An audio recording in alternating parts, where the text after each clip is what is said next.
Well, hello everyone, and welcome to another lecture. This one relatively short. I want to talk a little bit about intelligence as a psychological principle.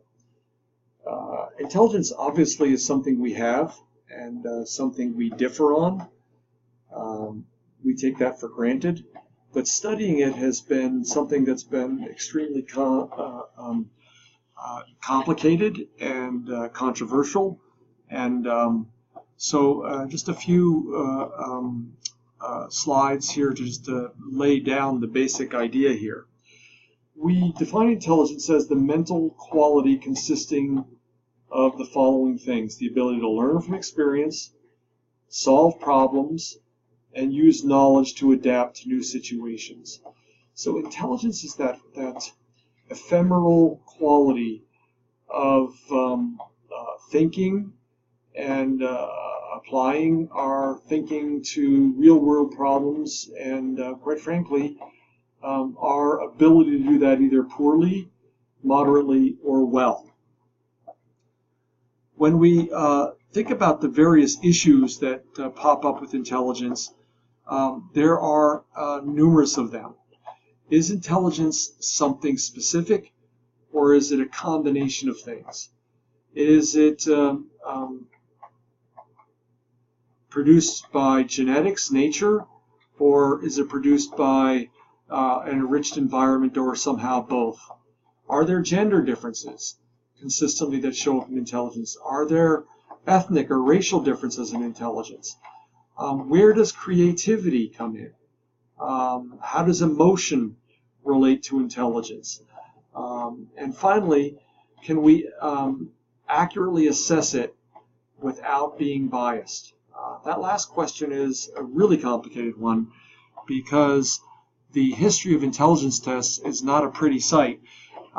Psychologists have misused intelligence tests, as have teachers and school psychologists, and on it goes. That's very, very controversial. But just because IQ tests and the use of them have been controversial, sometimes even the study of intelligence has been considered by some people to be somewhat problematic and off limits. But I disagree. I think that the more we know about intelligence, what it is, what it isn't, are there consistent differences that show up, the better we can function as humans. Now, there are two general theories of intelligence that started a long time ago. And the first is associated with a guy named Charles Spearman. Spearman came up with something called the G factor, and the G stands for the G in general intelligence. And this idea is basically that intelligence is something distinct, unique. It can be measured as a unitary or unified competency. And as you probably know, Spearman's theory is the one which, at least for the first 70, 80 years in our understanding of intelligence, ruled supreme.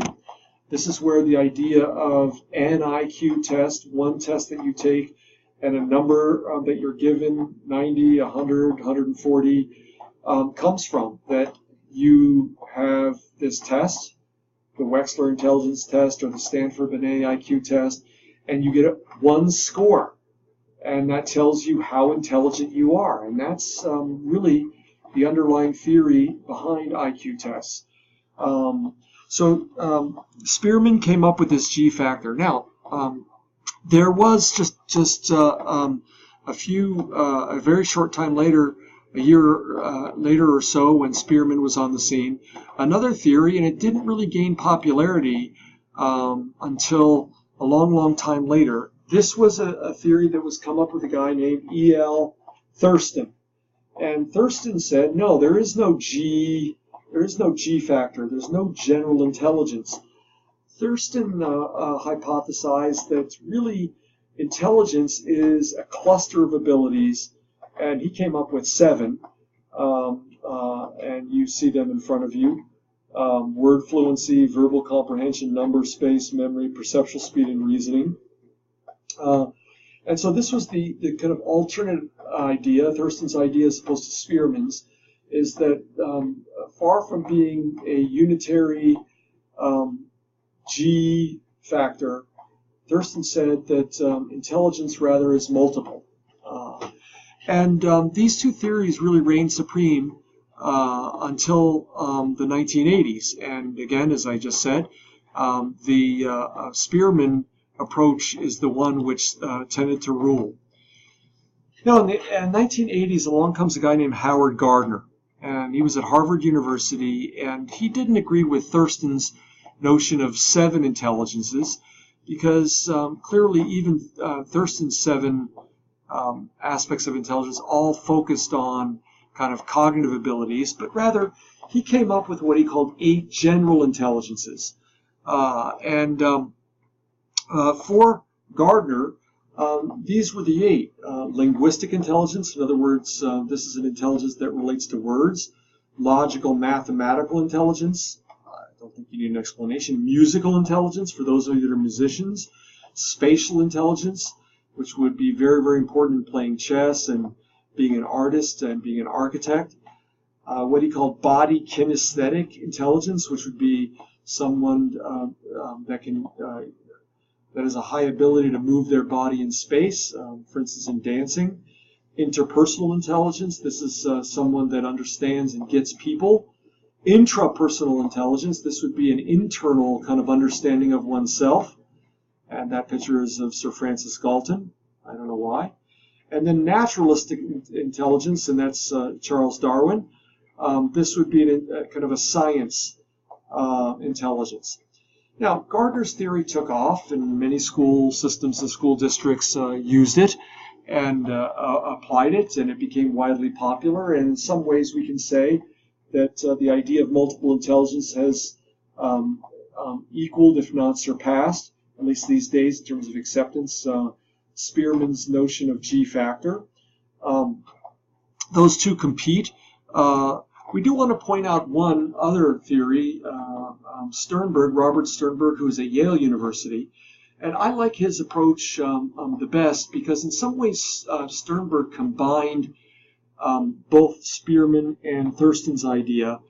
And he said really that there are 3 forms of intelligence. The first would be what we call analytical intelligence. This is something that normally we would think of measured by an IQ test. Words, science, math, analytical skills. And then there's what he called practical intelligence. This would be, we might even call this, or a variation on this, street smarts. You know, you can get someone that is highly competent at defining words and maybe get very high scores on the SAT test, but drop them, you know, on the street or drop them in the middle of the Amazon rainforest, and you know, they probably wouldn't survive a day or two. So practical intelligence is pretty much navigating your way through life, figuring stuff out, survival, if you will, but more than that, being able to read people, figure out things, street smarts. And the third aspect of Sternberg's theory has answered an age-old question, which is, how does creativity relate to intelligence? This has been a long debate because clearly some people are very creative, but they don't necessarily score high on IQ tests. And so people that are considered geniuses by IQ standards tend to be not that creative. And so Sternberg really added this third element, that creativity is a third kind of intelligence, separate from street smarts, separate from kind of IQ analytical ability. If you think about what creativity is, it's really the ability to see things and experience things outside the box, if you will, outside the normal way of seeing things. And so in some ways, Sternberg's theory, really to use the famous example from King Solomon, when faced with 2 women, one of whose baby had died and the other whose baby had survived, and they were arguing about whose baby it is. You remember he said, well, cut the baby in half. And of course the real mother stepped forward and said, no, don't cut the baby in half.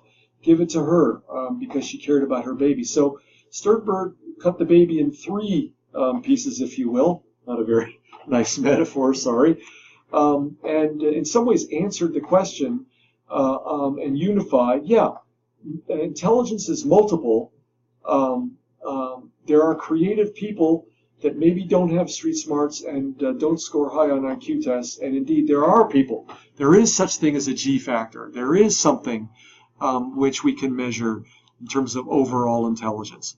Now, in terms of creativity, it really is the ability to produce novel or valuable ideas, correlated sometimes with intelligence, but not always. And it really has been studied at great length because clearly if we can identify creativity and harness it, so imaginative thinking, someone that looks at the environment in a very creative way, someone that's motivated not necessarily by outside things, but internal motivations, someone that is venturesome and willing to try new things. All of these things go into creativity. If I could give you one other example, some of you may be musicians, but any one of us could probably take piano lessons for the next 20, 25 years and learn the technical skills of playing the piano. But it wouldn't necessarily be a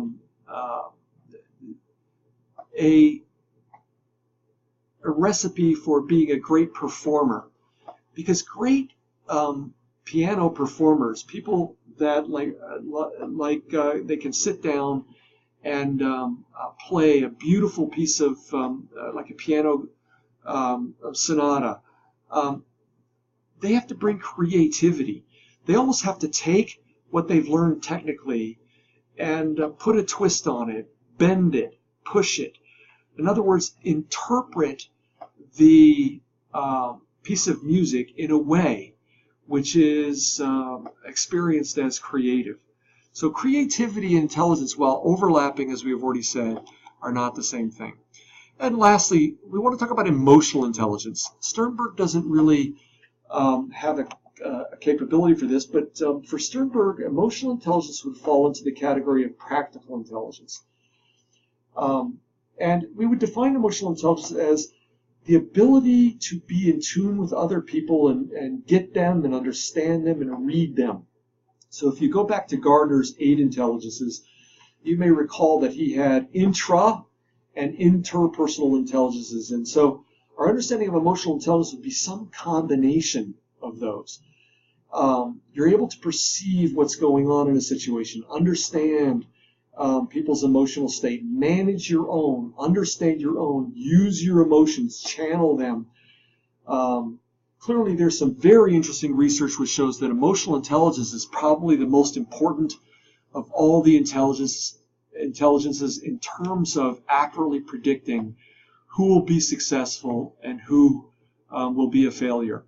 Again, because think about it, no matter what we do in life, it involves other people. And if you have the capacity to understand and perceive your own emotional life and to have deep insight and perception to what's going on with other people, and you're able to read them and then use that information in your interpersonal relationships, you will land on your feet, the research shows. Well, thank you so much for listening to this very short lecture.